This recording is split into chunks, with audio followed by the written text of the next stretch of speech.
You'll hear Republicans and conservatives oftentimes refer to, talk about America like, you live in the greatest country on earth. What are you complaining for? If we weren't going to be complaining, Donald Trump wouldn't be elected. There's a lot to complain about, actually. It's just I don't want to go live in Russia like Brittany Griner, right? I mean, there's tons to complain about.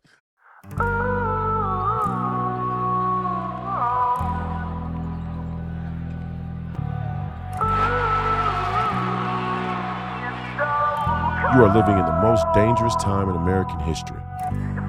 We won't take a single back step. Former professional basketball player is now the Republican Party's choice. Can you imagine Royce White, the U.S. Senator?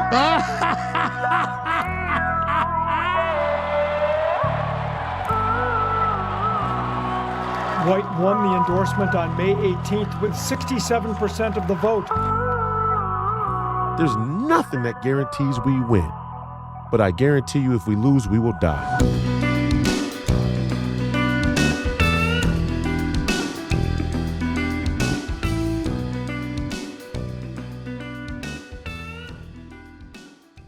Welcome back to another episode of Please Call Me Crazy, brought to you by Free People Radio, powered by our favorite sponsor, TireGet.com. That's TireGet.com. You have to buy tires from somebody. You might as well buy them from us. Help us fund the movement, help support the movement. We believe in the freedom of movement, and that's exactly what the establishment wants to take from you now. I'm your host, Royce White, here in the belly of the beast, Minneapolis, Minnesota, and this is episode 243. 243. The day is Wednesday, February 5th, year of our Lord 2025. Today we have another reaction episode, another reaction and news episode. Tanner's back in the studio with us today. Say hello, Tanner. You can say What's going on, guys? Okay. Yeah, Tanner's there in the studio with us. Since we had the show, we had these Senate confirmation hearings, and I don't believe that we were able to go over these videos. These have been since the last time we did, since last Wednesday, right? Yeah, I think they're currently going when we recorded last currently one. going when we, the Senate confirmation hearings were going on as we were filming last Wednesday. So some of these clips are obviously about a week old, but we wanted to be able to cover them nonetheless because they were so insightful. They gave great insight to who we're dealing with. When we say the establishment wants to take your freedom of movement, we're going to show you some examples. Okay. Other than that, Donald Trump is on the war path, and I'm loving every minute of it. People are losing their minds about the hemispheric geopolitical strategy that involves Canada, Mexico tariffs, at least threatening the tariffs, and Greenland, the acquisition of Greenland, and Panama and the Panama Canal, and who's going to have control over the Panama Canal. We're going to show a clip in this episode of the president of Panama backing off of the Belt and Road deal that he previously had agreed upon with China, and that's a great sign of things to come. The border crossings and border contacts are down some 90% reportedly, which is an astronomically high number and change from the previous administration and only the first 3 weeks of President Trump's term. So that's another very incredible thing. But the main thing that I wanted, the main theme that you're going to see today with some of these videos is obviously Amy Klobuchar. We're going to show a few videos of her, one exchange between her and the great Kash Patel of the War Room Posse. We count Kash Patel as a part of that War Room crew, where she completely loses her cool, and she did. And she has a number of times. Somehow she just flew under the radar in terms of people really knowing much about her, knowing who she is, knowing what she represents. Let's say that. It's more important what she represents than who she claims to be. But, Amy is a war hawk. She's never seen a military-industrial complex deal she doesn't like. In fact, Tanner, when we're playing one of these videos here, one of the long ones, let me know. I'm going to send you another clip that I have of John McCain and Lindsey Graham giving a speech there in Ukraine. So we'll see if we can get that posted up or get that running as well. But Amy Klobuchar twice in this round of reaction videos. Bernie Sanders. I mean, the entire United States Senate has been on full display, and they're showing you exactly what's been wrong with this country for generations. A lot of them are generational politicians, and they've been there for multiple terms. Amy Klobuchar is one. This is her fourth term. but there's some who have been in Washington, D.C. even longer than she has, and they've preserved the status quo, and it's corrupt, and it's special interests and lobby money, and we're gonna watch some of them do exactly what we expect them to do, but nonetheless, not any more despicable in my eyes and worth every second of our attention. So strap in. We're gonna start the show right now, and we appreciate you being here this Wednesday evening. Let's get rolling, Tanner. You got So let me Bernie. ask Mr. Kennedy again. If we want to make America healthy, will you assure the American people that you will fight to do what every other major country on earth does, guarantee health care to every single American? I'm going to make America healthier than other countries in the world right now. Will you guarantee do what every other major country does? That's a simple question. And by the way, Bernie, the problem of corruption is not just in the federal agencies, it's in Congress too. Amen. Almost all the members of this panel are accepting, including yourself, are accepting millions of dollars from the pharmaceutical industry and protecting their interests. Oh, I thought that would come. No. I ran for president like you. I got millions and millions of contributions. They did not come from the executives, not one nickel of PAC money from the pharmaceutical industry. They came from workers. In 2020, you were the single largest Because I had receiver of pharmaceutical money. contributions from workers all over this country. Workers, You were the not a nickel from corporate Bernie, PACs. you were the single largest acceptor of workers- pharmaceutical dollars. No, from workers in the industry. 1.5 million. Yeah, out of 200 million. All right, but you have not answered, last question. You have not answered my question. Mr. Chairman, we're 3 minutes. Ask you a question. How do we make America healthy if you don't guarantee health Chairman, care we're to all literally people? 3 minutes over here now. Well, so are other How long people. does it keep going? At some time, you're just battering the witness, Not Bernie. battering the witnesses. I'm Yes, trying you to get are. an answer. At some point, you're just battering the witness. Tanner, here, I'm gonna try and send you this clip right now. If Yeah, can you email it to me? I left my phone in the I'm gonna other airdrop room. it to the Mac Mini. How about that? Oh, yeah. Let's try that. Let's hope this doesn't ruin the stream here, but it shouldn't.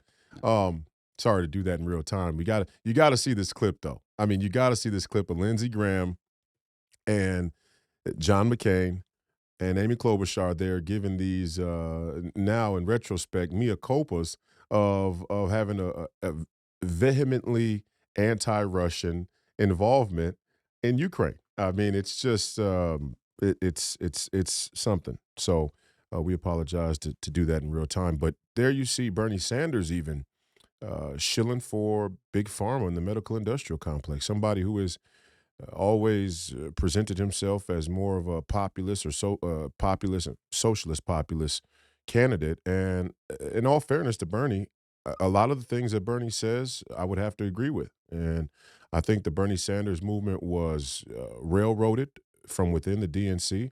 And I would love to see Bernie Sanders start his own wing of the party, just as we have in the MAGA movement.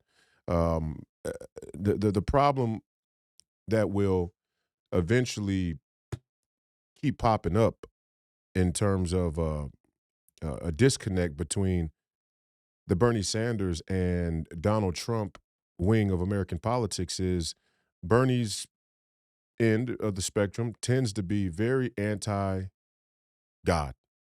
They tend to be very anti-religious, and they also tend to be socialists, right? Socialists, Marxists, and communists. I mean, they're all fruit from the same poisonous tree. They'll say they're socialists, but ipso facto, I mean, Tim Walz says one man's socialism is another man's neighborliness. I'd say one man's socialism is the next man's communism is the next man's Marxism. So that'll always kind of be a problem for what should be a genuine alliance. I saw somebody the other day, I forgot who I was watching, but there was let me think. Oh, you know what? I was watching a short from you guys, from the Professor Penn podcast with Walter Hudson, who's a local House representative here in the state of Minnesota. And he was talking about the Occupy Wall Street movement and the Tea Party movement and how similar they were in their criticisms fundamentally. Fundamentally, the criticism was of big institutions, whether it be government or corporations. On one side, in Occupy Wall Street, you had the corporation. On the other side, with the Tea Party, you had a criticism of the government. But the criticism was fundamentally the same, with a difference of prescription on how to resolve it, or to change it, to go about creating something else. But he brings up a fair point, and I think much of what the Donald Trump movement is today, nobody can deny, comes from that Tea Party movement, and what Bernie and those guys have continued to try and at least advocate for is to rein in the corporations, almost a monopolistic culture in our American corporations, American corporate community, and there's a lot of truth to it. I was, particularly as a young person, I don't know how old you were, Tanner, at the time, but as a young person, I was disappointed to see the Occupy Wall Street movement come to an end. I mean, again, I don't agree with their prescription of what should take place, what what we should do about Wall Street, but there's no denying that Wall Street is corrupt. And I said this, and this is part of the reason why I find myself, Tanner, often in the crevice, we could call, of genuine American political candidates. There's a dark crevice smack dab in the middle of the American political zeitgeist, and it's not middle as in centrist. It's middle as in the only motherfucker who's really going to say it like it is, right? And when I ran in 2022, I was standing outside the Fed, and I said, I was on Tucker Carlson. I was on Tucker Carlson, actually. And I said, the Congress is supposed to be regulating the Fed, but it seems that the Fed is controlling Congress, and Wall Street controls the Fed, or vice versa. And that is the case. And it's been that way since 2009. I think one of the biggest and most salient clips that I've ever seen or posted of the great Stephen K. Bannon is his description of neo-feudalism. And in his description, he talks about how detrimental it was for the taps of liquidity spending habit, became a habit, but practice that we underwent, after the housing collapse of 2009, the financial crisis of 2009. And essentially what we've done since 2009, it's almost 15 years now since that recession, we've essentially merged the corporation and the government. Mm. And that's exactly where the Donald Trump and Bernie Sanders movement should find some alignment. I think they probably did in this election, and whether or not people would say it on paper is another question entirely, right? I mean, you'd be probably hard-pressed to find some Bernie Sanders supporters that said, hey, I voted for Donald Trump. RFK, a different example. Now, RFK represents another faction of, let's say, more Democrat-leaning, traditionally Democrat-leaning, now independents, and moving over to the Republican or MAGA side of things due to the corruption of the Bernie Sanders, right? Because even though we say, hey, Bernie's standing against all of a sudden Bernie's shilling for, big pharma, and he's taking big pharma money, or let's say he's taking money from health, health care PACs, and it's just, we want everybody to be perfect. Look, we didn't take any PAC money during my campaign, at least not that I knew of. There were no PACs that came to me and said, hey, we'd like to give you some money. What are your views on this? There were no meetings like that took place during my U.S. Senate campaign, which should tell you everything you need to know about the type of candidate I am. Hopefully it does going forward, because I guarantee you Tina's campaign is much different in how it runs. But, we didn't accept any PAC money on any quid pro quo basis. I can't be certain that no PAC money made it in, because I just didn't look that close. You have to ask my treasurer and take a fine-tooth accounting of that. But as a general principle, I don't want any PAC money. I'm against PAC money in general. I hope Donald Trump changes it. Now, I know Donald Trump probably got some PAC money himself, but this is something that we need to change. The special interest and lobby money in D.C. is absolutely and utterly obscene, and we need a complete overhaul and shift of the way that's practiced. And when we don't have that, even a candidate like Bernie, who says things that a lot of us would agree with, and we're like, that guy, man, when that PAC money's there behind you, And then we catch you at a Senate confirmation hearing of a guy like RFK who, all of his flaws included, obviously wants to make radical change to the health epidemic in this country. We got to look at you with a side eye, Bernie. You know, Yeah. with all due respect, you know, I want to like you, even though I know that the socialist populists of this country tend to not believe in God, be very anti-religious, and they're socialist in nature. But a lot of them have the right criticism, right? Corporations are out of control. They're too big. They're too big and they're corrupt. And it just so happens they have a heavy influence on the government. Another kind of underhanded move there is they never really want to shrink government. And that kind of tells you something about their movement as well. At the highest level, it's controlled opposition. I'm not saying the Bernie Sanders supporters in your average American neighborhood. I'm talking about at the highest level, intellectually, right? There's an underhanded move happening where they criticize the corporation, but they never advocate to shrink the government. That's a telltale sign that their agenda, while may be valid in their criticisms, overall has gaping holes in it, opposed to the Donald Trump movement, the MAGA movement, which says we need the government to get smaller. We need to deconstruct the administrative state. These bureaucratic agencies are out of control, and they empower the corporation. Go back and listen to Milton Friedman, who was a brilliant economist and thought leader on free market enterprise and capitalism. Milton Friedman said, when you look at these government agencies that have gotten outrageously big and powerful, every time they intervene into the market, they seem to do or set policy that makes it more possible for the corporation to take more of a lion's share of their respective market, to widen the gap.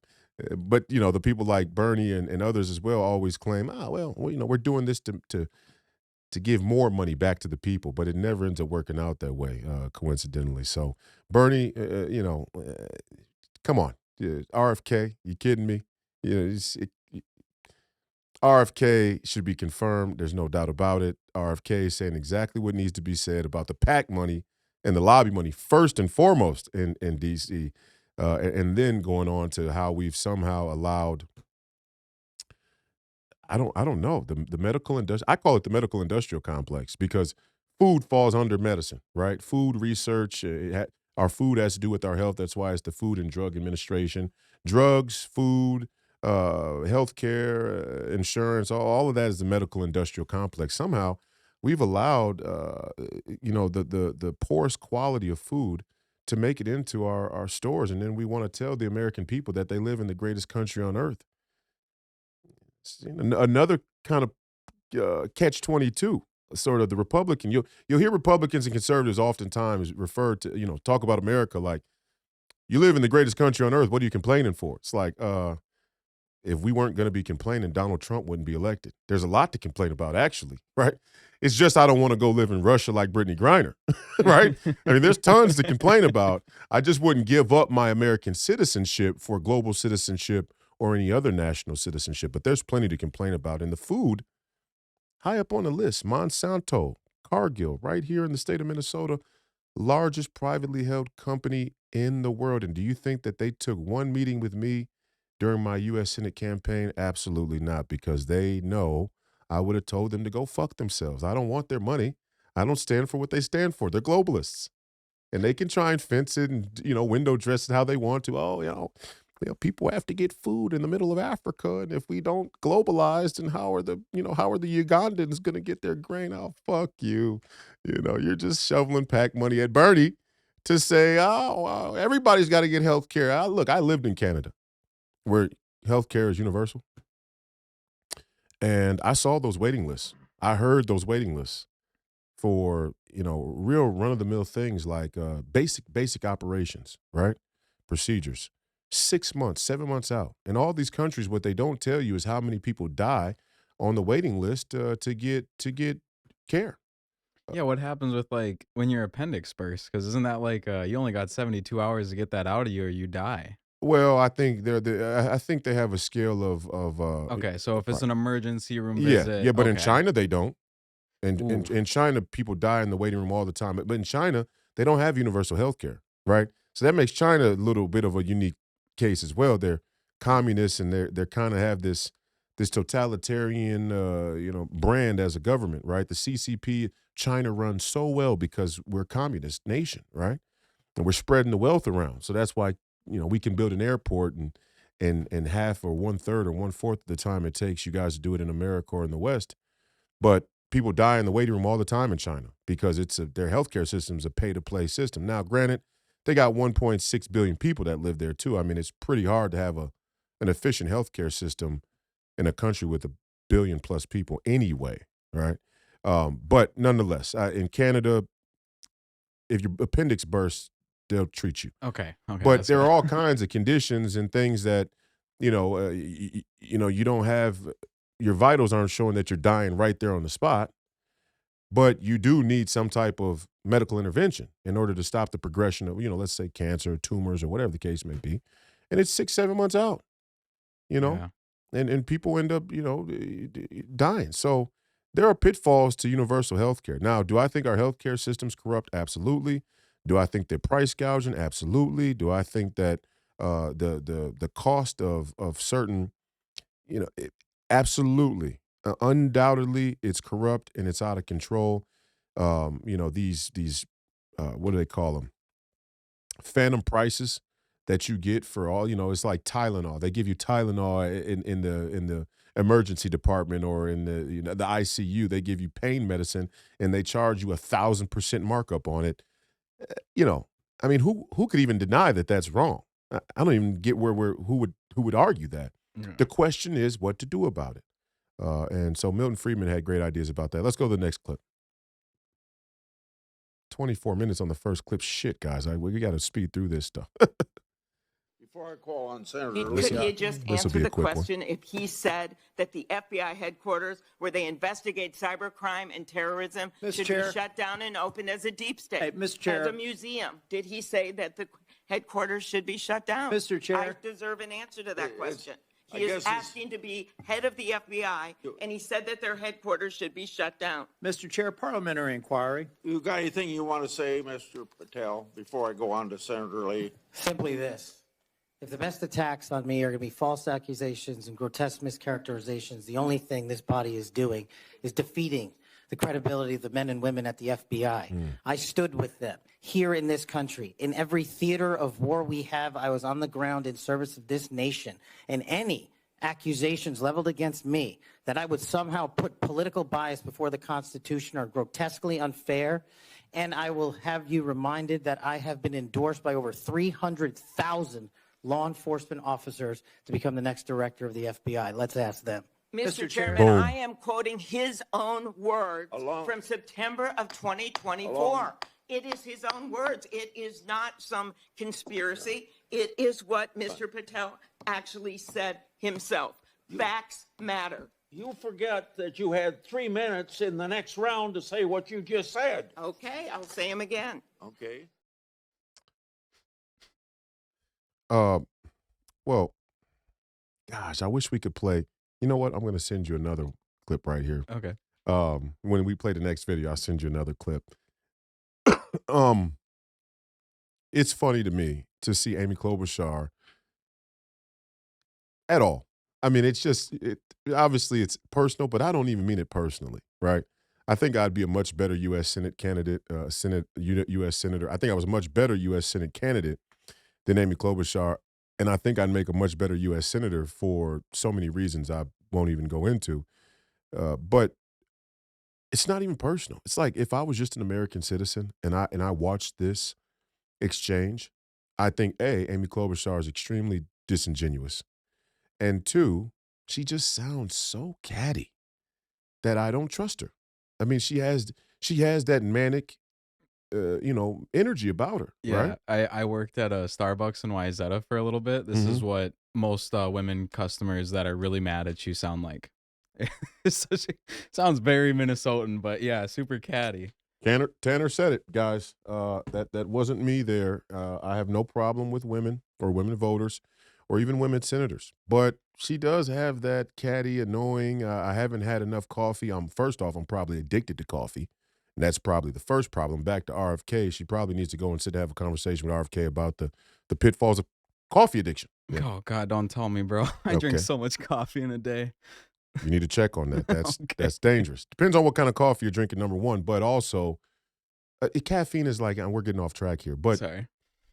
caffeine is like any other drug, right? You use it too much, you depend on it. When you don't have it, you're going to have that mood irregularity, right? Caffeine works on the same neural pathways as cocaine, 100%. It's not conjecture, it's not an opinion. This is a scientific fact. So, I mean, when you do cocaine and you're not on cocaine, we all know what happens. Your mood is changed. You smoke marijuana when you're not smoking marijuana. Any drug you use, it's like taking Xanax, right? Or antidepressants. It's the same exact concept. Only caffeine is much different and a lot of times much more potent, and the mood irregularity is much more significant because caffeine works so quick. That's kind of the way that it works. And Amy, right? I mean, is that not an example? I'm not saying that she hasn't had enough coffee. I don't think there's enough coffee that could probably even her out. But the point is that that type of imbalance that she's showing. What is she so upset about? I don't understand. Really what she's upset about is that any person, whether they be man, woman, no matter their race, their creed, their age, whatever the case may be, any person in this country would question the integrity or the legitimacy of our intelligence community. That's what she's upset about. And it's not by accident. The reason why she's so irritated is because the intelligence community and their corruption and the things that they've waged around the world for the tenure of her time in office, now going to be going on 24 years, so a quarter of a century, the things that she's been a part of in terms of legislation and her legacy are inextricably linked from the military-industrial complex. That's why she's so irritable about it. It feels like a personal attack on her. And you can tell, right? It's like, yeah, no, the FBI is corrupt. We don't have to talk about today. We can go back to Fred Hampton and the FBI working with the Chicago Police Department to assassinate him in his apartment. We can go back to the wiretaps that they ran on MLK and Martin Luther King. And, didn't mean to say this, but we are in Black History Month, right? Let us never forget how the FBI treated the black philosophical, cultural segregation, civil rights leaders in this country. And there's no real evidence that they don't continue to surveil very important, influential black people in the community. Only now I would guess that they're more geared towards black conservatives like myself. Wouldn't surprise me. Kash Patel gets confirmed and we find a nice big fat FBI file of surveillance on a person like me. But, who would question that the FBI is corrupt? I mean, out there, are you Bernie Sanders people? Pro-FBI? Are you AOC people? You can't be pro-FBI and be a socialist populist. I mean, the two don't even go together. You can't say that the entirety of Western society and the American government is an example of white supremacy and a male-dominated patriarchy, but you love the FBI. There's not a bigger example of a male-dominated white patriarchal institution than the FBI. Even on their own, and I'm not saying I agree with their analysis of what the problem is, because it's obviously racially motivated, right? Their explanation of what's wrong with institutions in this country. But even by their own standards, they're contradicting their own ideology, their own position, which makes them, not credible. That's what I'm saying. When an Amy Klobuchar campaigns in Minnesota based on racism, okay, she says Donald Trump is gonna explode xenophobia and racism back in the country, but then she shills for the FBI. It's like she's spitting on people's in their face. She's pissing on their head. Seriously, she's calling you stupid, and that's what bothers me. That's why I decided to run, and that's why I decided to run against her, because she's calling you stupid. I agree with Kash Patel. The FBI headquarters would make a great deep state museum. I think he's spot on. I like Kash Patel. You can go back and watch my early interview with him. He was one of the early guests on Please Call Me Crazy.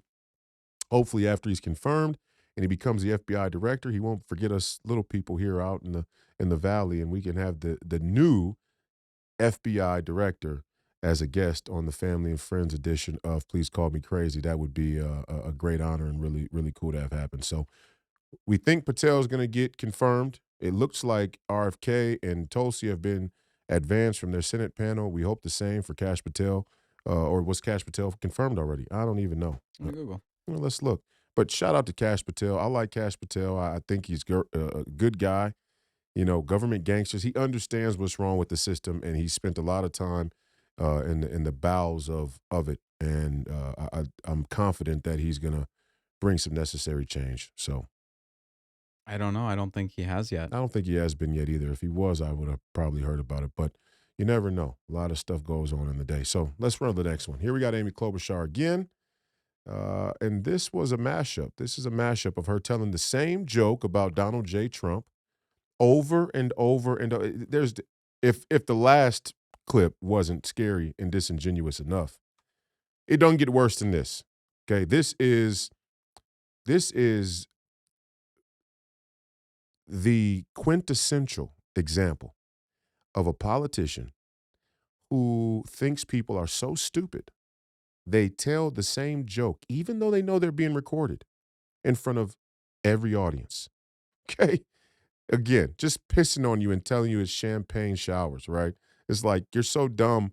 You know, you people here in Minnesota won't in DC or Wisconsin or wherever I am, you know, and you'll never put two and two together, right? I'm just going to tell the same corny joke over and over and over, and it's even worse, it's not even funny. That's what makes it terrible. You know what I'm saying? I mean, it's turtles all the way down, Tanner. You feel me? You feel what I'm saying? I mean, it'd be tolerable even in the slight. Even if it was a funny joke, if I hear the same joke over, like, for example, there's a reason why you don't go see Dave Chappelle on multiple nights of his tours or any stand-up comedian, because they usually you're just seeing the same show. You're seeing the same show over and over again, right? Yeah. Now, a lot of good comedians, they'll switch up jokes a little bit on the fly and improv, but a lot of comedians write their shows from start to finish, and they're very systematic about their show. So you're seeing the same show over and over, okay? But you wouldn't do that. If I see Dave Chappelle one night in Minneapolis, you're hard-pressed to, I'm going to go to Chicago to watch him again? Maybe if he's bringing another act on with him, like, okay, in Minneapolis, he had Cat Williams. Now in Chicago, he's going to have Joe Rogan with him. Now I'm going to see the other person, right? Yeah. You don't want to listen to the same joke over and over again. But even Dave Chappelle, I might, because he's so fucking funny. When the joke is not funny, you're out of touch with how corny you are, and you're stupid enough and arrogant enough to double and triple and quadruple down on. Let's run the clip. I've said enough. He sent out a tweet. He made fun of me for talking about climate change in the middle of a blizzard, and he called me Snow Woman. So I wrote back, hey, Donald Trump, the science is on my side, and I'd like to see how your hair would fare in a blizzard. So I wrote back, hey, Donald Trump, the science is on my side, and I'd like to see how your hair would fare in a blizzard. So I wrote back, Donald Trump, the science is on my side, and I'd like to see how your hair would fare in a blizzard. Sometimes, if you haven't noticed, you use a little humor. Like when he called me Snow Woman at my announcement in the middle of that thing, I wrote back on Twitter, I'd like to see how your hair would fare in a blizzard. So I wrote back, hey, Donald Trump. So I wrote back, hey, Donald Trump. So I wrote back. I tweeted back. The science is on my side. And I'd like to see how your hair would fare. And I'd like to see how your hair would fare in a blizzard. And I'd like to see how your hair would fare in a blizzard. Mr. Umbrella Man. Senator. And he called me Snow Woman. So I wrote back, I'd like to see how your hair would fare in a blizzard. Pete's not entertained at all. Pete is sitting there like, I got to listen to this joke again. And, you know, Pete Buttigieg is worse even than Amy Klobuchar is. But, yeah, I don't even know if I say worse. They're about what and what, to be honest. But, I mean, you see what I'm saying? It's the same cadence. Like I can understand if it's in your little speech and you feel like it adds to it and you want to say it to everybody, I get repeating yourself, but the same cadence. Can you change it up every once in a while? Because Can like you say it different I at can least? see you sitting in the mirror right before this, practicing this to yourself over and over again. But you didn't make it funny. That's the whole problem. If she made it funny, if she had great timing, I'd be like, okay, that's funny. You know, even though she's saying the same thing over and over, I feel scammed when I listen to it like that in a mashup, in a compilation. I'm like, yeah, okay, she's a liar. I mean, you know, just dishonest. She kind of reminds me of a side character from Malcolm in the Middle. Yeah. You know, like Yeah. those sitcoms. Yeah, yeah. No, I mean it's brutal. But this is who America voted for. This is who Minnesotans voted for. I mean, obviously we don't know who's counting the ballots. Okay, so there's that. Hopefully we clean up the elections, and I'm here for every bit of that. And hopefully, you know, we can overcome any irregularities that may exist in our elections. But the real issue is there are some people voting for her. There are a lot of people voting for her. And some of you are Republicans, and some of you should be absolutely fucking ashamed of yourselves, honestly. Some of you should be absolutely fucking ashamed of voting for that woman. Just on the I mean, I don't care. Donald Trump, I don't care what you say about him. You know, it's just there's a sort of charisma, there's a strength, there's a presence, you know, that we need our elected officials to have. Again, to go back to the LBJ, we've come a long way, and everybody celebrates the legacy of LBJ. I'm sure you'll see a lot of it during this month because the civil rights movement is such a huge centerpiece of Black history in this country. Black History Month, I guess, as a celebration. But LBJ was famous for pulling his Johnson out right there in public. You know, a reporter would be talking to him, and he'd scoff at whatever the reporter was asking, or he would be, kind of indignant about it, and he'd just pull his pants down right in public. And, it's crazy that was accepted, and he still celebrated. You know, nobody calls LBJ a sexual predator or some type of, weird male chauvinist abuser. But Donald Trump is the worst person in the world, and there's no evidence. But we should trust Amy. You know, we should trust her. Why? Because she's so nice. You know, they say she's so nice. She's such an effective senator. She gets things done. Well, let's take a look here at what she's gotten done. I know the cookie bakes and all that stuff feels good to you when you see it in the emails and you get the tweets. And it's, I stopped by again in small town Wisconsin to support my fellow Wisconsin senator, wherever else, in Minnesota, wherever. I stopped by the White House today. I was on Air Force One with Joe Biden, and he was as sharp as ever. He was mentally fit. I've never seen him in better shape in my life. That's Amy Klobuchar. That's who you voted for. I know that all feels good to you, but this is what she's actually responsible for right here. I admire the fact that you will fight for your homeland. Your fight is our fight. 2017 will be the year of offense. All of us will go back to Washington and we will push the case against Russia. Ми всі повернемося до Вашингтону і ми будемо відстоювати санкції проти Росії. Enough of a Russian aggression.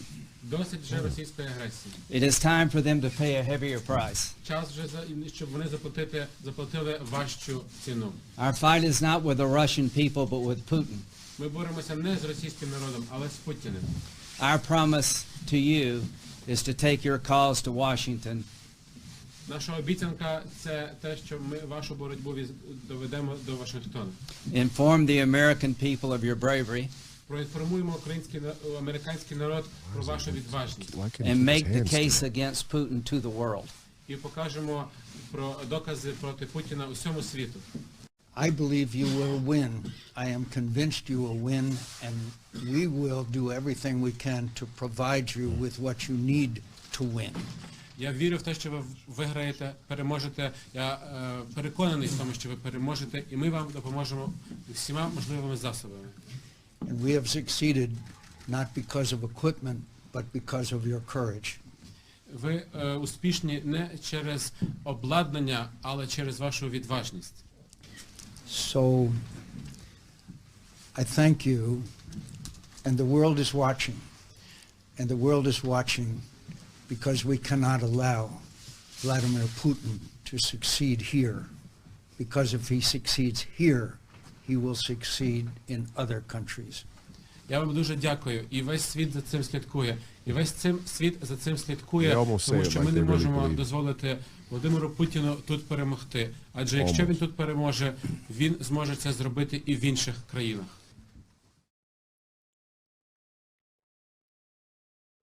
Well, they didn't give Amy a piece of that speech. Too serious for the nice senator. But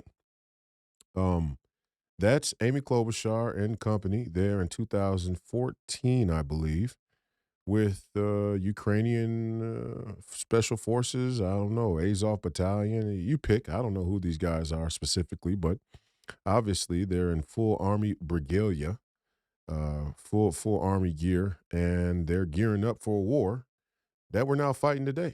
Wait, you said in 2014? Oh, this was in 2014. Oh, this has been going on since then. They've been working on this war for a long time. Yeah. Holy. Yeah. Yeah, See, I just learned something new. you see what 10 years of corrupt uniparty DC paid for puppet politicians will get you? A war, potentially a nuclear war, right?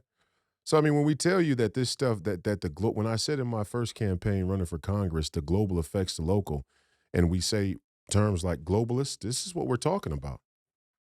Why is John McCain and Lindsey Graham so committed, on behalf of the American people, so committed to fighting a war against Russia? Mm. Well, they told you why.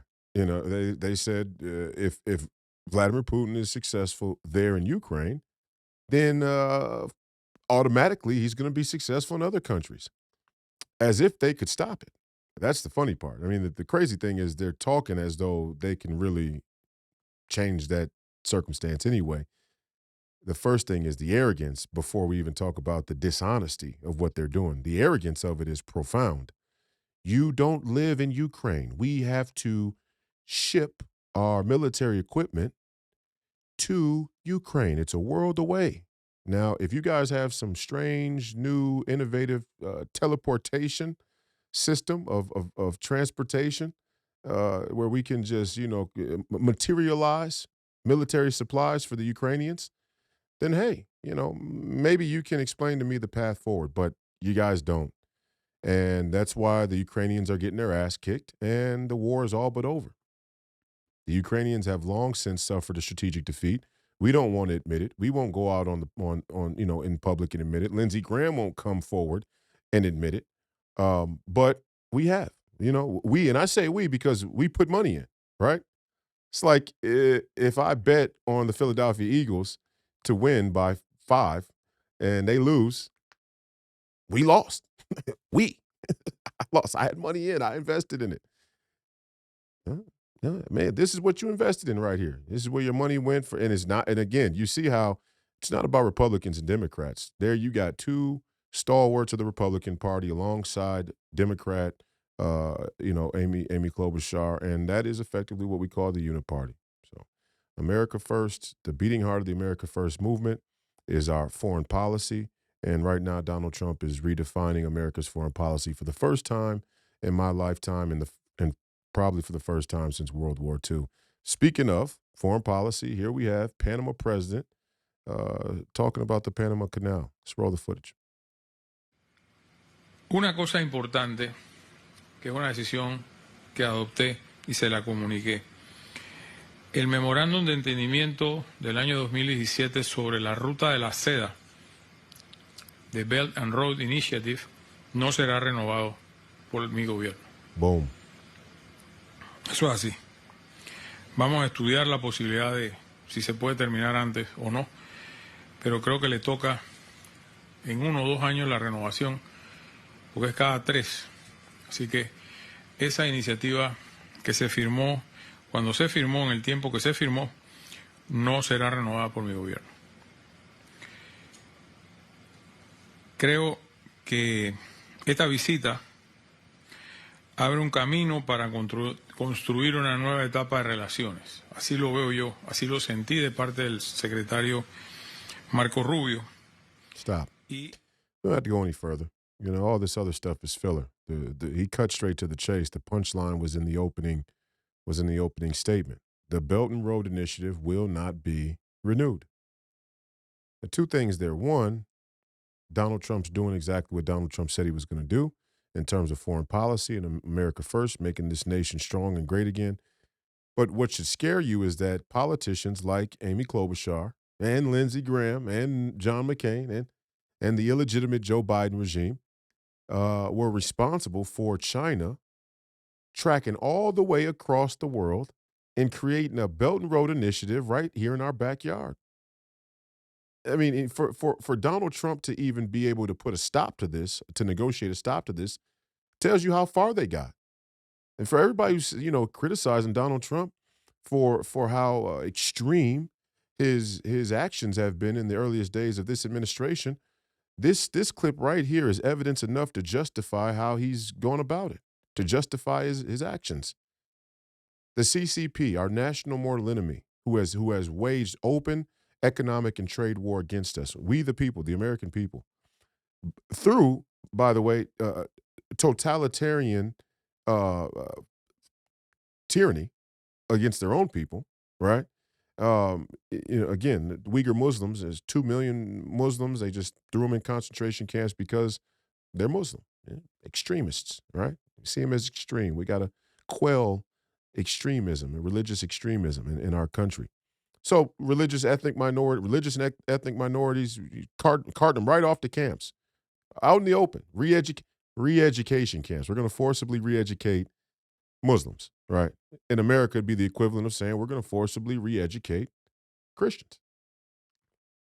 This is who the Chinese, the Chinese Communist Party is. This is who they've been, and they walked all the way up to our backyard.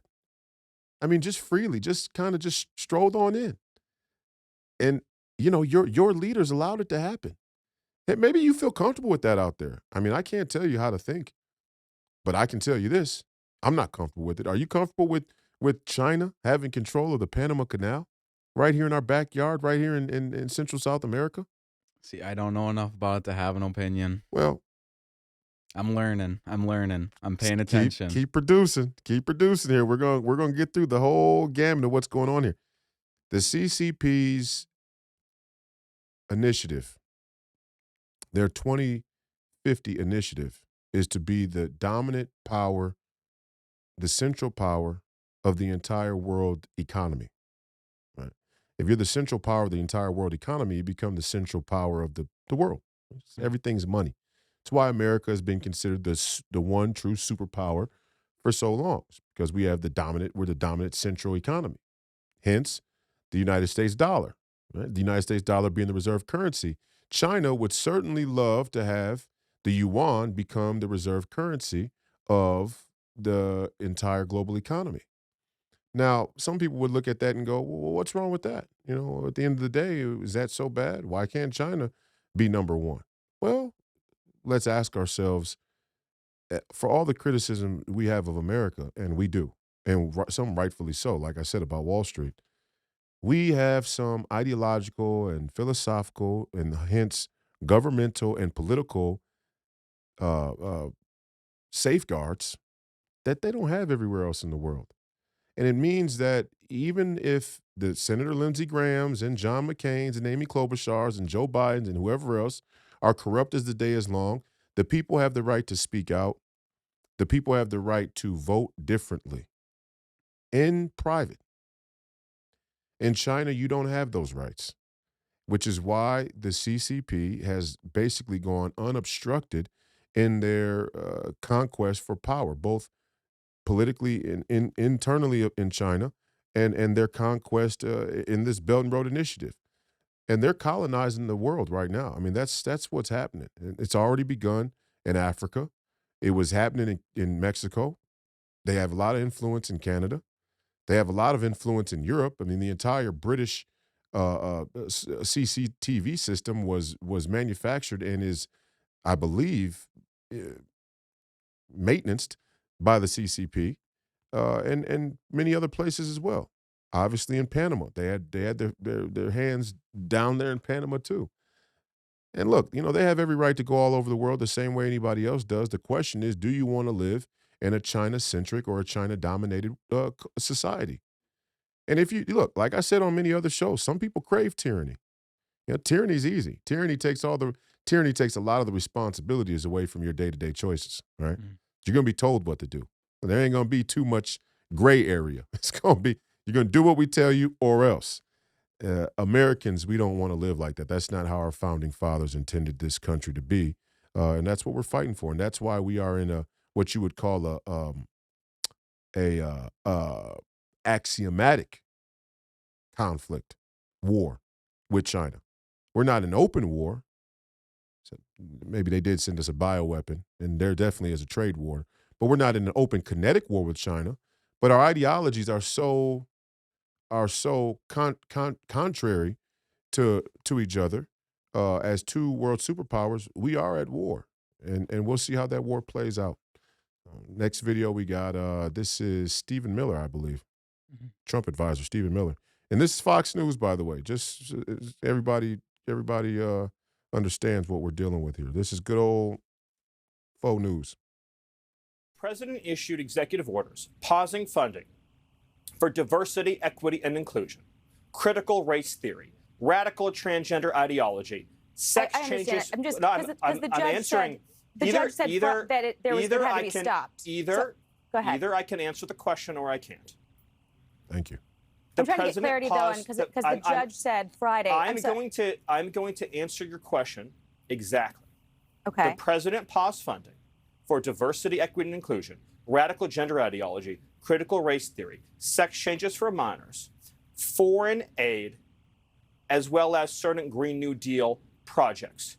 Also, the resettlement of illegal aliens and the funding to NGOs that resettle illegal aliens. Those are all discretionary, agency-directed spending projects that are not required by law, that are not required by Congress. Play the clip again. I want to play it again. This is faux news. President issued executive orders pausing funding for diversity, equity, and inclusion, critical race theory, radical transgender ideology, sex changes. I'm just because the judge said that there was going to have to be stopped. Go ahead. Either I can answer the question or I can't. I'm trying to get clarity though, because the judge said Friday. I'm going to answer your question exactly. Okay. The president paused funding for diversity, equity, and inclusion, radical gender ideology, critical race theory, sex changes for minors, foreign aid, as well as certain Green New Deal projects. Also, the resettlement of illegal aliens and the funding to NGOs that resettle illegal aliens. Those are all discretionary, agency-directed spending projects that are not required by law, that are not required by Congress. Well, I mean, he's putting some of the fire out of the propaganda that's been spreading that Donald Trump's freeze on the government spending is just widespread. It's all going to come to a screeching halt. Some think one of the pundits said he's going to plunge this country into chaos. I forgot who it was because so many of them say the same thing. They're probably going to have a nice mashup compilation, a supercut of people saying that around this issue. But Stephen Miller right there clarifying. It's Stephen Miller, right? Is that what it was Schumer that said the Trump plunged the Schumer? country It was Schumer. into No, chaos. this is Stephen Miller they're interviewing, right? Yeah, that's Stephen Miller. Trump advisor Stephen Miller, and yeah, it was Chuck Schumer that said that we would plunge the country into chaos. For a socialist, yeah, for a communist, this does seem like a unconstrained, chaotic move by the president. But this is exactly what we need to be doing. As DEI and all these pseudo-intellectual, what we refer to as woke policies and legislation is just it ends up being a revolving door of government stealing is what it is. People stealing money from the American people. You can justify it how you want to, but at the end of the day, that's what's going on. Let's see the next clip. Oh, here we go.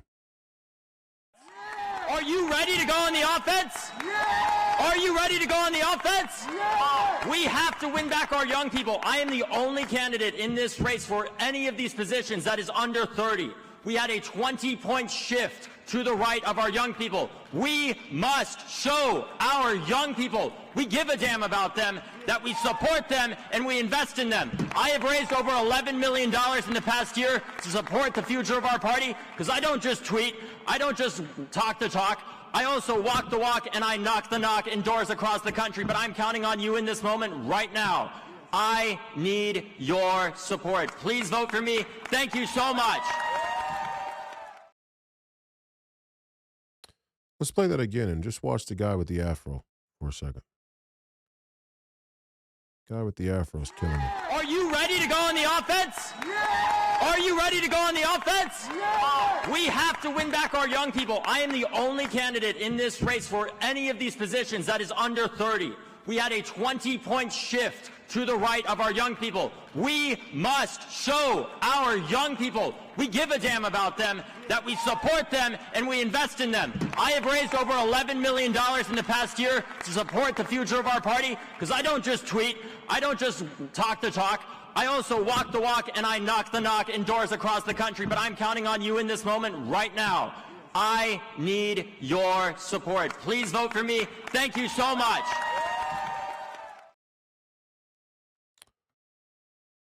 I thought this was a Saturday Night Live skit. When I first saw it, I thought this has got to be a comedy skit. But I recognized this guy, and I still even thought that he was joking. I thought he was playing around. This is David Hogg. He became a voice on social media and nationwide after the school school shooting, and he has continued to shill for the Democrat Party. And now he's running for, what is this he ran for as the head of the DNC? He is the I just read it. I think he won, actually. Yeah, he's the vice chair. He's the vice chair DNC. of the DNC. Vice chair, okay? That's up there. I mean, that's pretty high up. Not a small position. I can't believe they actually the guy in the back with the afro. I mean, this is just becoming. It's not even funny anymore. You know, the Amy Klobuchar telling the same joke over and over again is funny. Here on Black History Month, let's play the video one more time. Again, watch the black guy with the afro. This is what they believe respecting and honoring black people is all about. This guy right here. This is what their ideal black political activist candidate or citizen is right here, a fanboy for a bunch of lies about taking back America's youth through some, gumball, gum-dipped jerk-off. And that's who this kid is. It's just, let's pick a young guy. He's young. He's going to be able to connect with young people. I hope not. If these people connect with you young people, then we got a problem with our young people. It's not a testament of them being any good. It means we got a cultural-wide crisis in our young people, which we actually do. But even still, I don't think that enough young people actually will follow these doofuses. At least I hope not. I hope so. I feel like Channing Tatum going back to school in 22 Jump Street, right? Is where, or is it 21 Jump Street? Which one did he go back? 21 Jump Street. Yep. I feel like Channing Tatum going back to school, and the cool kids are different, right? If you remember that scene in the movie with Jonah Hill and Channing Tatum, 21 Jump Street, he goes back to school undercover, and all of a sudden, all the different groups of people are weird. He's like, who are these people in the parking lot where they're all hanging out, right? And you had the Harajuku Barbies and, stuff that we know about. But in his era, he's like, what is this? Who are these people? Right. But, it's like that. And I'm not saying that, the cool kids need to run the country. But I do think that a certain level of cool is needed, and I don't mean like in a superficial way. I mean, like I said about Trump, there's a presence, there's a charisma, there's There's a surety. There's a confidence. We need some of this. I don't trust these guys. I just don't. Play the clip. Tell me. Maybe I'm wrong. Do you trust these guys to run the country? Are you ready to go on the offense? Yeah! Are you ready to go on the offense? Yeah! We have to win back our young people. I am the only candidate in this race for any of these positions that is under 30. We had a 20-point shift to the right of our young people. We must show our young people we give a damn about them, that we support them, and we invest in them. I have raised over $11 million in the past year to support the future of our party, because I don't just tweet, I don't just talk the talk, I also walk the walk and I knock the knock in doors across the country, but I'm counting on you in this moment right now. I need your support. Please vote for me. Thank you so much. I walk the walk. And look at the black guy with the afro. That face, pause it right there. That face right there, a man should never make, in my opinion. But that's just me. What do you think? You trust these people? Did this resonate with you? No, I don't trust these people. Okay, good. I think they're paid a healthy amount to say exactly what they're saying. Yeah, they seem just radically disingenuous. But what's scary about it is the younger they get, the more I actually believe they really believe what in they're this stuff, saying. right? Yeah. Like with Amy, you could tell that she doesn't even believe it. Right, she's not, the joke she was telling, it was scripted. Yeah, right. She had to practice. The younger and younger these people get that are captured, it seems like they actually have some real genuine, it resonance. Right, they really connect with what they're saying, and that's scary. Right. I mean, the conservative movement needs to understand that right now, despite Donald Trump's incredible victory, the liberal mainstream media industrial complex does have its teeth in our youth, right?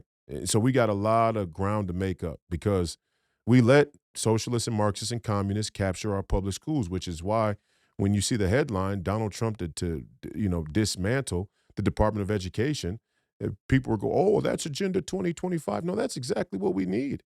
We need the Department of Education needs to go. There's something radical needs to happen because too many of these teachers were trying to, take their political ideology and skew the way that they're teaching our young people.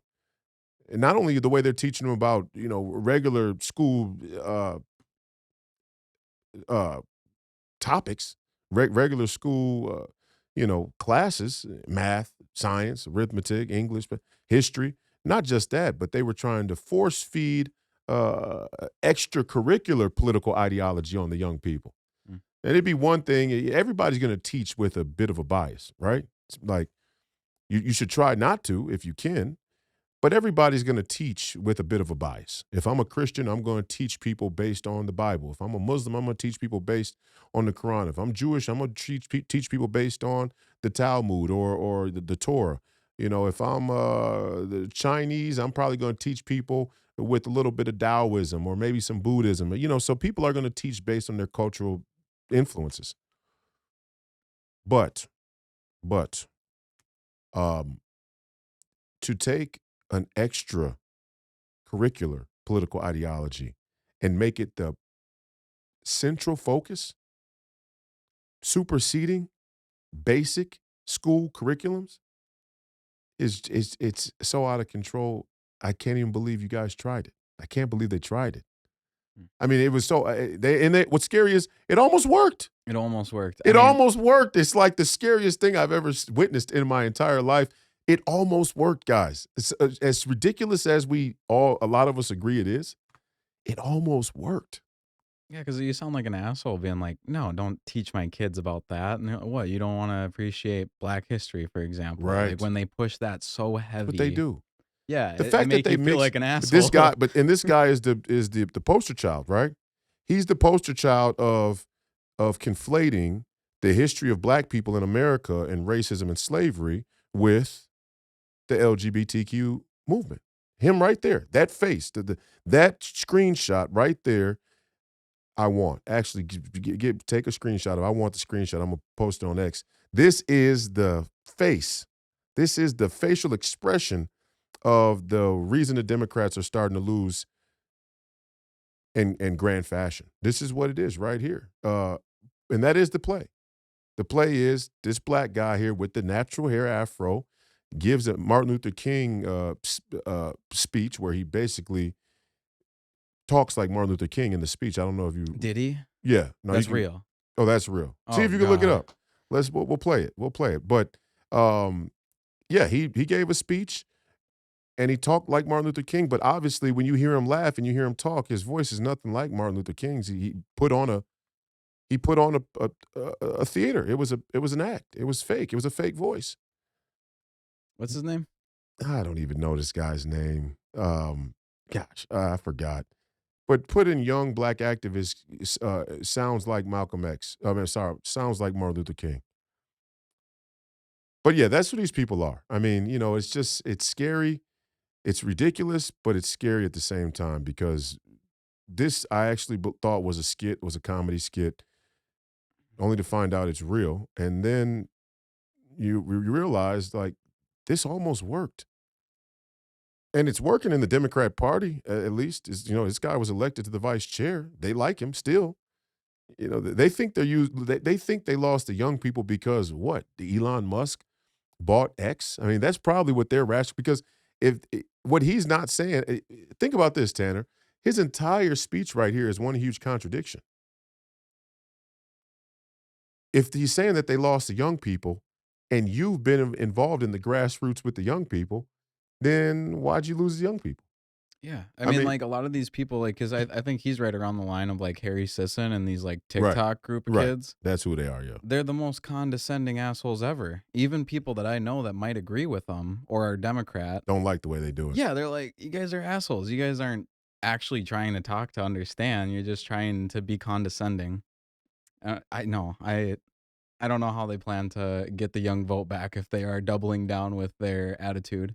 Yeah, I mean, this is doubling down. They may not see it yet, but again, it's all contingent upon us taking back the schools because if the schools continue on the road, that's why I said the Marxists they could lose an election. They could afford to lose this last election because they have a pipeline of young people who overwhelmingly identify on the transgender spectrum. This has been studied. There are more children than ever identifying as trans. Yeah. So they're waiting. I mean, they're waiting for those seeds to blossom. They're waiting for that, those roots to grow. That's what they're doing. And we got to be vigilant, and over my dead body, I ever see a day where this goofball with the afro comes to represent black people in this country. It's just an absolute shame and mockery. But did you find it? I cannot find who this all guy right. is. Get the people out there. You can go. We'll find the guy's name. I don't know his name. I'd have to look it up. But there's a speech of him impersonating Martin Luther King, and it's just more of the same. Amy Klobuchar telling the same joke over and over. It's disingenuous. It's dishonest, and it lacks authenticity. That's who these people are. Let's go to the next video. That is unfortunately the last video that we have. I sent you Klobuchar from the debate. Oh, you're gonna have to send that one more time. Okay. I don't have my phone on me, so if you texted it, I me. texted it to you. Okay, yeah. Let me airdrop it. Sorry, everybody. We're doing this in real time, but let's see here. The one day I decided to be responsible and not have my phone with me in the studio. Yeah. It's all right. The people can wait.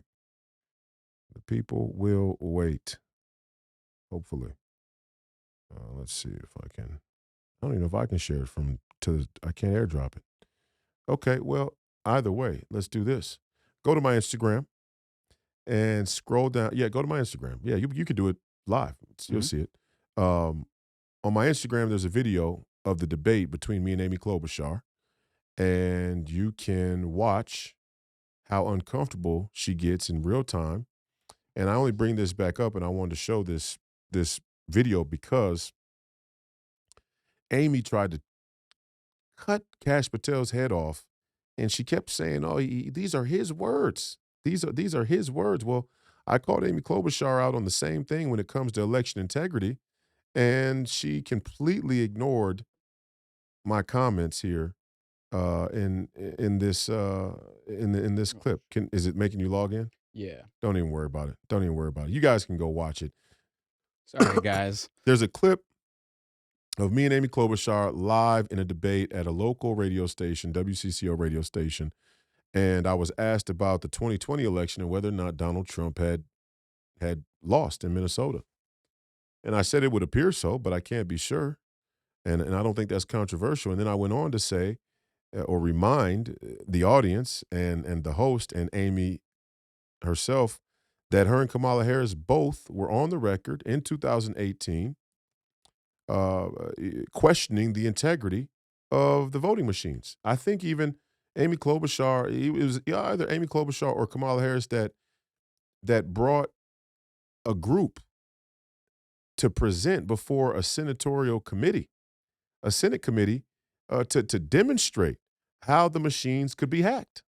This was in 2018. And as soon as, Joe Biden won, quote unquote, as soon as the illegitimate Joe Biden regime took power, it became off limits to say that the machines have integrity issues, have security issues. This is a type of duplicity, and they just do it right out in the open. It's like, we'd love to can we please have some Senate hearings where we get Amy Klobuchar on the other side of that microphone and have somebody like me grill her about these inconsistencies in her, in her views, in her approach. I thought that she was just really rude to Kash Patel. And I think a lot of these senators, whether Republican or Democrat, I think a lot of them just showed how flippant and rude they are, pompous. They're old, they're honorary, they're pompous, and they do a lot of pretending, okay? Yeah, I got this for you. Let's play it. We got the clip. Thank the Lord. Did Donald Trump lose Minnesota in 2020? It would appear so. Yeah, it would appear so. But I can't be sure. And I don't think that that's dangerous to say. Again, I go back to the question, why is it okay that Amy and Kamala both have been open and public in questioning the security of the look, your average voter machine, and this is the gaffe that the mainstream media has covered up. Your average voter machine has a chain of custody that doesn't even equal up to your average slot machine at a local casino. The Did reason you see is Amy? because Stop the it. Pause technology. it. Now you don't see Amy Klobuchar saying anything about that, and she's waiting. We're taking turns here in this debate, but when it was her turn, she didn't refute my claims at all. She didn't even address it. And you watch her body language. If you can run it against her, I don't want you to even listen to what I'm saying. Listen to what I'm saying, but don't look at me. Watch Amy Klobuchar's body language during this entire clip. If you can start it over. Inside the voting machines are considered It's proprietary annoying. technology. Just watch it from And here many on out. people believe that you would need Watch to her body that language. Watch how technology to be uncomfortable able she to, is. forensic audit that technology to find out if there was widespread corruption. And I'm not saying that to undermine the integrity of elections in general, but this is something Americans should be concerned about, which I agree with Amy and Kamala from back in 2018. I don't know why the switch was so stark once they assumed control, and now all of a sudden the election is back on us to take back power, you could say. The switch of the narrative is disingenuous on face value, and I don't like it on either side. If the Republicans win and they say the elections are secure and we haven't solved those issues, I'll stand right up there in the United States Senate and say, don't play this game. If we haven't solved the election security issues, we need to solve them. Any sort of partisan bending of the narrative to try and silence Americans or quell their concerns is un-American, and it borders on being unconstitutional because it is freedom of speech. Senator Klobuchar, did Donald Trump win 2020 Minnesota? No, he did not. And I just want to quote my opponent's exact words. In an interview this September, he said, I think Trump she did it again. won the election. I want to quote his exact words. She did the same thing to me. She did to Kash. Won the 2020 election. I think there was fraud. I think there's a lot of proof there was fraud. Rebuttal. So that is his exact words Rebuttal. from just last month. And I think it is so important in Does this she ever times look of at you in this divisiveness, whether interview? you're a she Democrat, tried not to. Republican, or Independent, that we You're tough uphold not to the look at. election results. If you're going to vote for Donald Trump, okay. If you're going to vote for Kamala Harris, okay. And one of my devotions as the chair of the Rule Committee has been to make sure that we have backup paper ballots. I have been advocating for this years. Good news, now 97% of voting places in America, in states, whatever, have backup paper ballots. The only ones that don't are a few counties in Texas and a few counties in Louisiana. Royce White, 30 seconds. Well, I never said that I didn't think Donald Trump lost the 2020 election in general. I was asked if he lost Minnesota. And I'm not sure that the Minnesotans back in 2020 saw the benefit of a Donald Trump leadership. Certainly people that I know personally felt very differently about Donald Trump than they do now, and for good reason. And now I think a lot of people, especially black men 18 to 44, which they're panicking about, see the America First policy approach as prudent.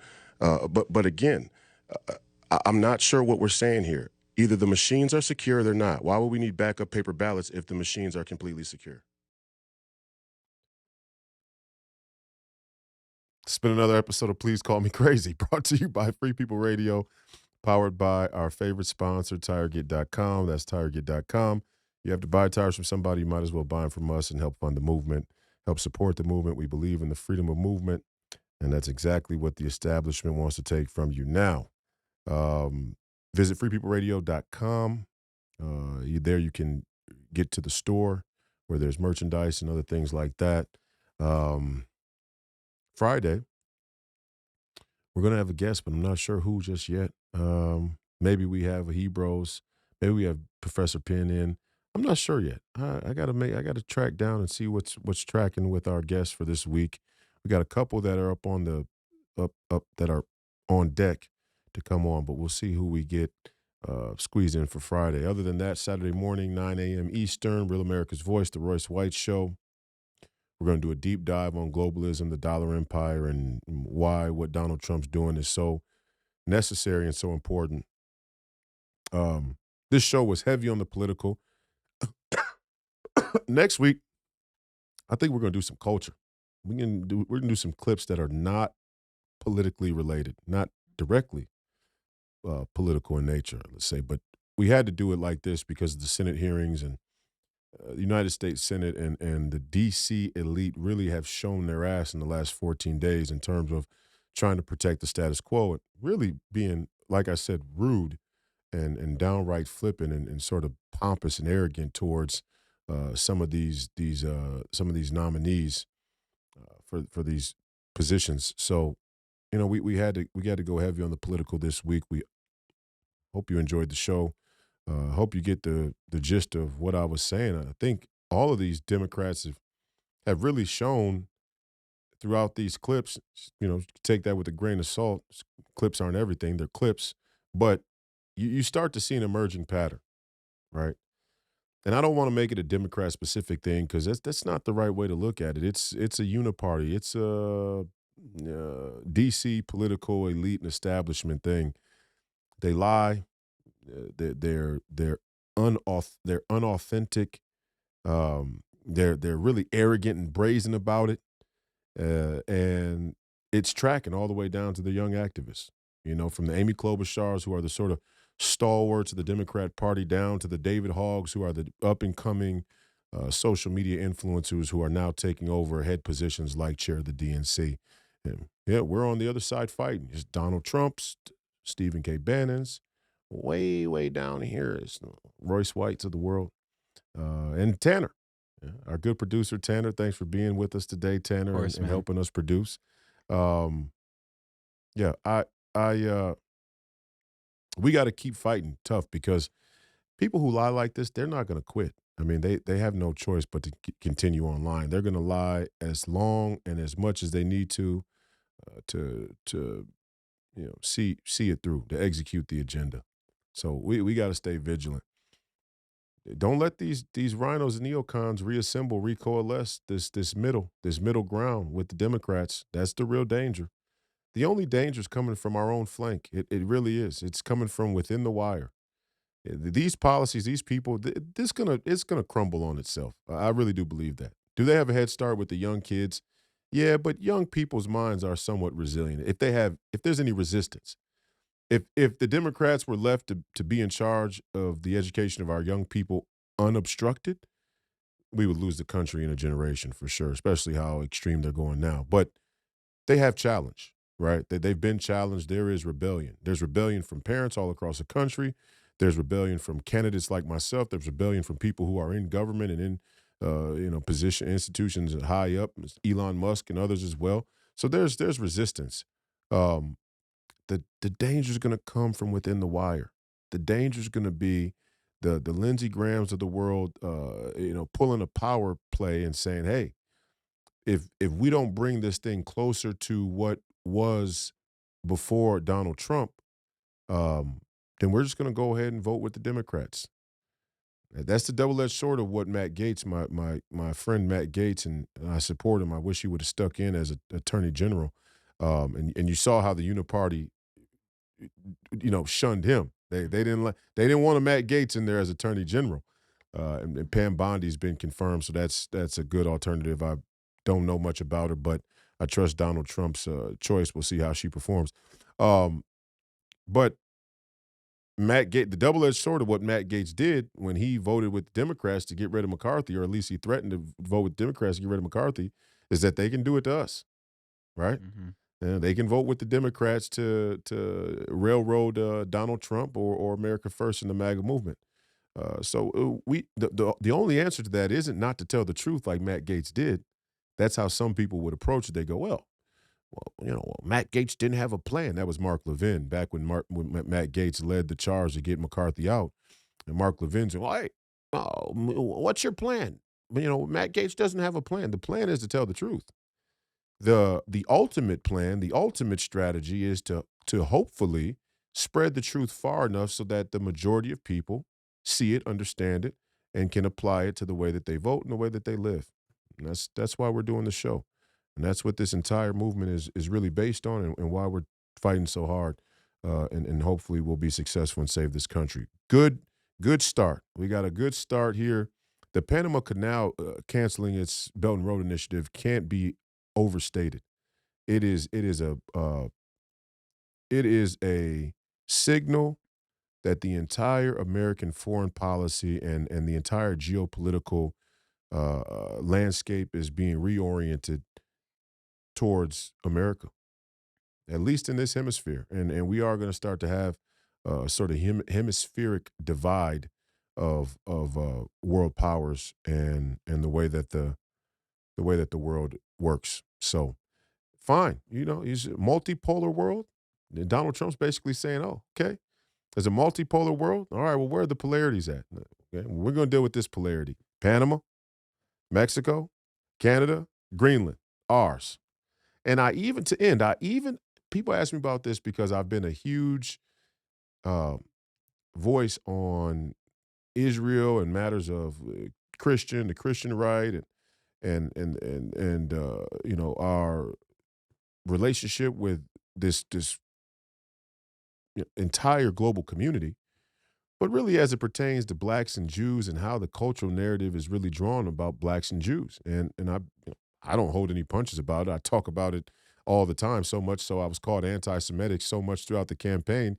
You would have thought I had a swastika in my back pocket. It's just absolutely ridiculous. I got so many Jewish friends. It's quite laughable to call me anti-Semitic in any way, but of course they can do it. The point I'm making is even this move with Donald Trump there in Israel, even this move recently where Donald Trump suggested that the people in Palestine move from Palestine and that America take over the Gaza Strip. That's a gangster move. As far as geopolitical strategy goes, do I like it? Let me say it a different way. Do I love it? I don't love it because it puts us back in the Middle East when I would much rather us pull out and let what will happen. But it's kind of a gangster move because it's saying, here, we're gonna smack dab in the middle, and America's gonna run this whole territory right here. He said it's gonna be the Riviera of the Middle East, right? And that the people of Palestine be moved. And he brought up a good point, and I think he said it since the day this war began, this most recent war began. So obviously they've been at war for a long time, but this most recent chapter, he said, look, we are we're saddened, we're disappointed that there's a war at all. We would rather there not have been a war. And if Biden hadn't been president, I think a lot of this stuff wouldn't have went down the way it's gone down. And it's just my opinion. And it's a lot of people's opinion. But we got what we got. And right now, Gaza is under, you know, 1,000,000 tons of rubble.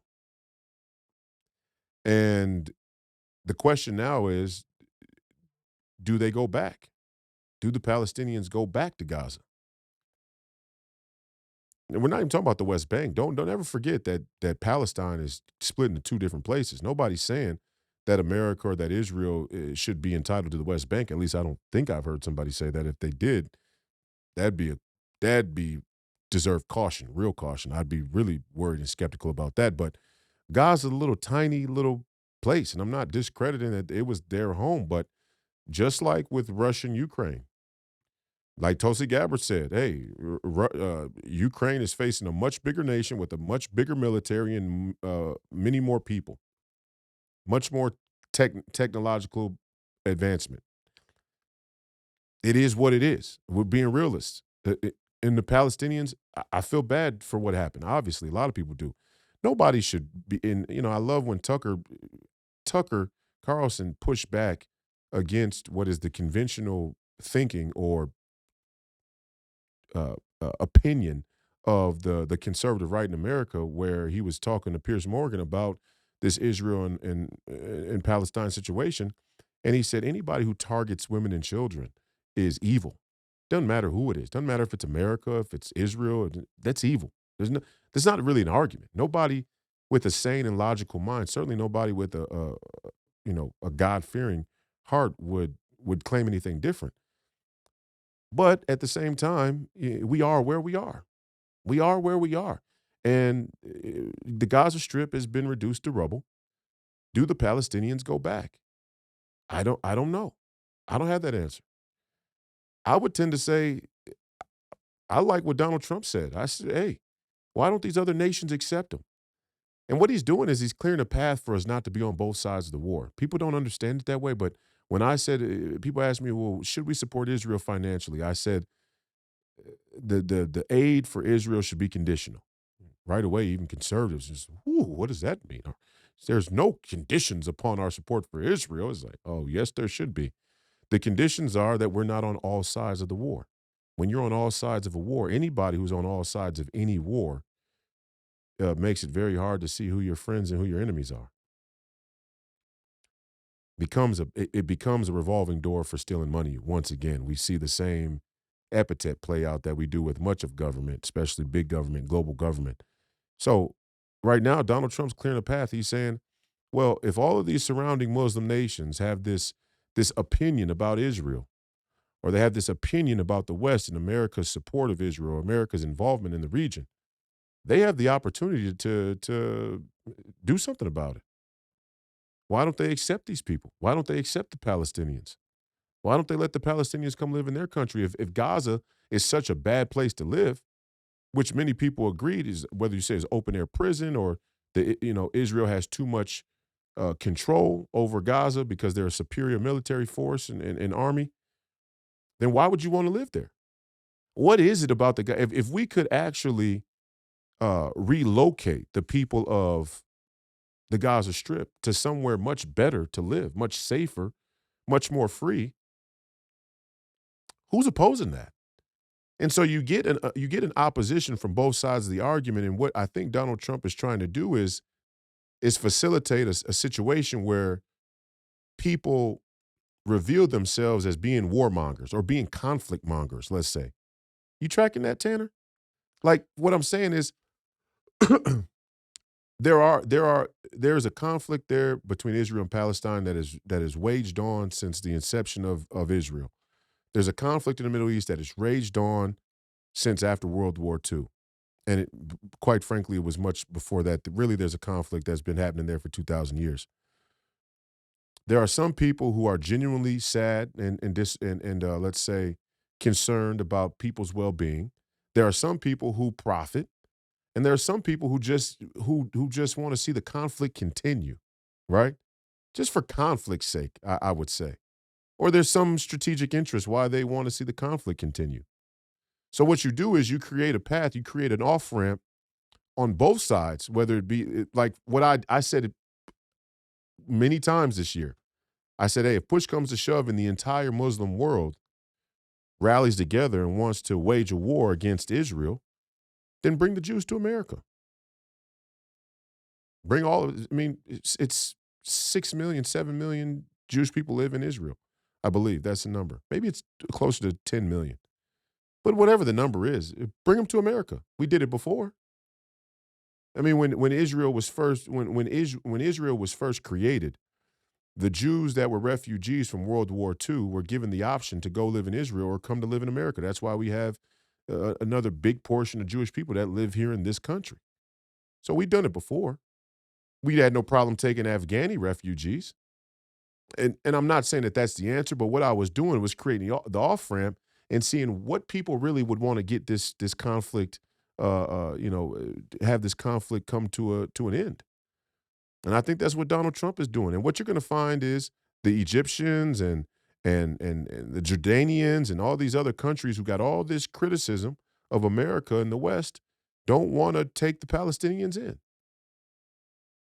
Now, he even went further to say that they should contribute to a new territory for the Palestinians that lived in Gaza and make it a beautiful place that's peaceful, that's free, where they're not under Israel's jurisdiction or rule.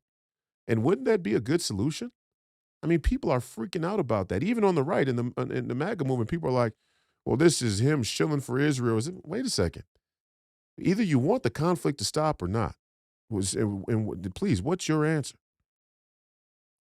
And I'm not saying I know what the answer is. My answer is that the aid for Israel should be conditional. The condition is we shouldn't be on all sides of the war. First thing of getting off every side of the war is we can't be wedged in here on this humanitarian, sob story. Like we have to be responsible for the Jews. We have to be responsible for the Palestinians. We got to be responsible for the entire region so it doesn't collapse into chaos and violence. We got to clear that path. We had to clear that we have to clear a way to rid ourselves of all of that. I don't even know what to call it. We're just entangled over there. It's just at every turn, we're just weaved in there. It's like, you start to untie that knot, that Gordian knot. We got to start to find a way to pull it apart. So if Gaza is going to become a neutral zone, right, let's say, and this was part of one of the first proposals for Israel was to have the United Nations be there, right? If you go and you look up some of the first proposals for the state of Israel was to have a neutral territory for the United Nations be there in Israel. And then you have Palestine on one side and Israel on the other side. Somehow they came to, you could argue that this was where somebody was either really stupid or intentionally maniacal, right? That you would split the country into two parts that cross over. Now, their argument was, well, put like this and these two groups will have some contact and they'll have to work together and live together. Probably should have just split the two in two different sides and said, you guys, got your own territory and stay there. Yeah. To put Gaza here and the West Bank here and then Israel here and here,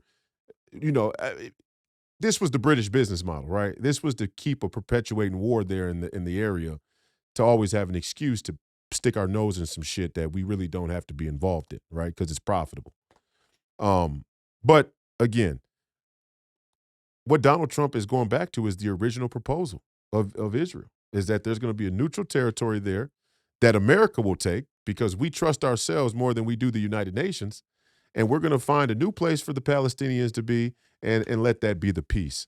I think it's kind of gangster. I like it. I know, it's not, there are no easy answers, right? All the easy answers are behind us. It's been another episode of Please Call Me Crazy. I appreciate your viewership and listenership today and in the future. Shout out to the entire War Room posse, Steve Bannon, Mo Bannon, Grace Chong, Cameron, everybody that makes the War Room go. We appreciate the airing the podcast, streaming the podcast on all the War Room platforms. We love our War Room audience. Shout out to everybody in the War Room chat. Make sure that you continue to follow us. Make sure that you watch on Saturday morning. This Saturday morning, we're going to be doing the first ever handoff from the Royce White Show to Steve Bannon on War Room Live. I don't ever want to bother Steve because he's done so much for the movement and done so much for me. I don't even like calling him for a favor. But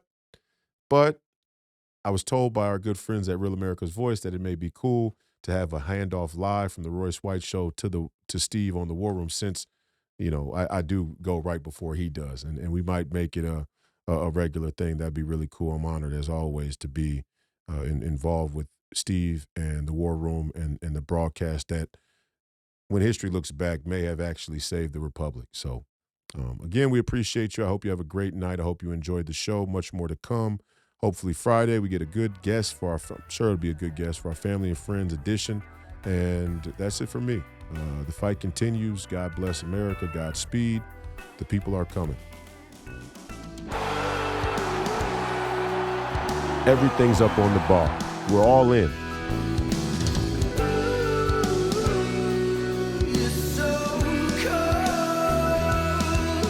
We get to decide. Do you want to live on your knees, or do you want to die on your feet fighting? That's the decision you get to make now.